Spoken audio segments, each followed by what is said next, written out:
Hello, friends. This is Dave Hurwitz, executive editor at ClassicsToday.com, here with the greatest recordings ever. This one's going to be controversial.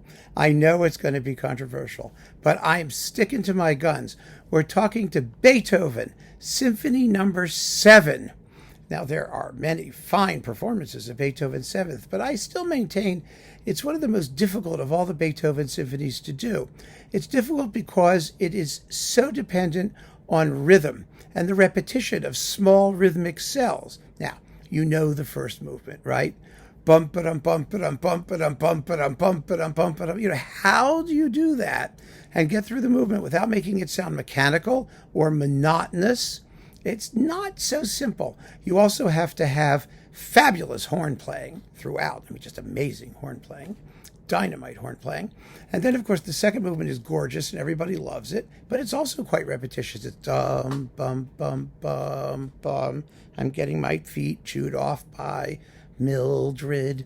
And then we've got the scherzo, which goes round and round and round. Some would argue too many times. I mean, in many performances, some of the repeats get cut because it can sound very long if you don't manage to give it somehow variety in terms of phrasing and the way you shape it. It's not so simple in finding the right tempo for that trio. Do do do do do do do do do do do. You know, it can sound kind of silly, you know, with repeating it over and over again.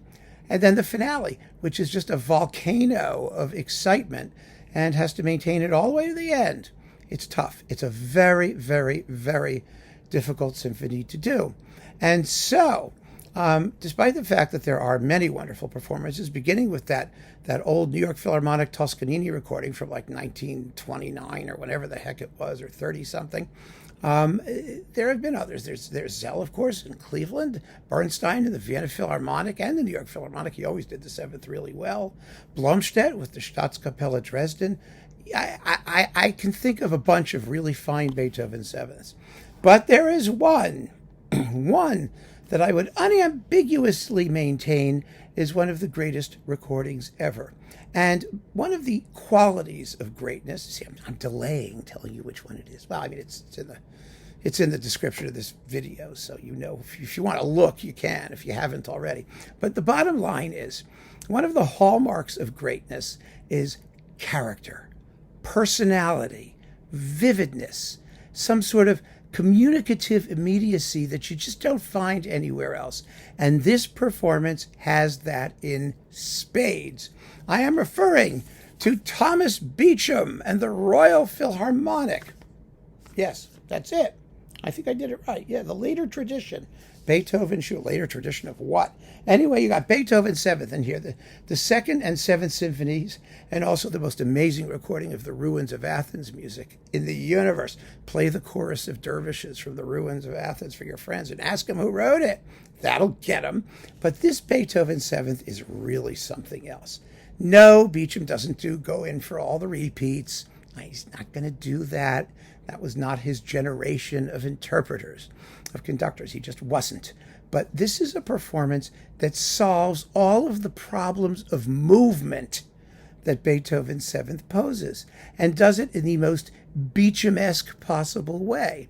The horns just rip. I mean, he just lets them go crazy. It's the most thrilling horn playing you've ever heard in the symphony. It's just unbelievably nuts. And then, to make it even better, he has this sense of rhythm, which was, well, he phrased in large paragraphs. You can tell he's not counting bars. You don't hear dun dun dun dun dun dun dun dun dun dun dun dun. There's no tight-fistedness to this performance. It's yum ba da dum ba da dum ba da dum ba da ba ba da ba. You know, it just moves. It moves because the rhythm is there, but it's not metronomic. It's not mechanical. It has phrasing and flow to it, which is extraordinary. The finale too. You know, it just goes in chunks. And I like chunks and clumps. I mean, chunks and clumps are my meat and potatoes musically. I just love them. Conductors who can put together big sections in big works that are written that way, that are designed to go that way. And, the scherzo particularly, I mean, Beecham didn't particularly care for late Beethoven. And he didn't really care for this symphony in some respects. He described the scherzo as a lot of yaks jumping about or something like that. It sounds like a lot of yaks jumping about. I don't know what jumping yaks sound like. But, his performance does not sound like jumping yaks. You won't hear one single yak jumping in this performance. What you will hear is joy, pure, unadulterated, totally spontaneous joy. And that, for me, is what makes a great recording of the Seventh. And it makes this one of the greatest recordings ever made.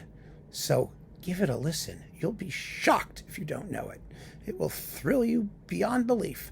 And keep on listening, friends. Thanks for joining me. Take care.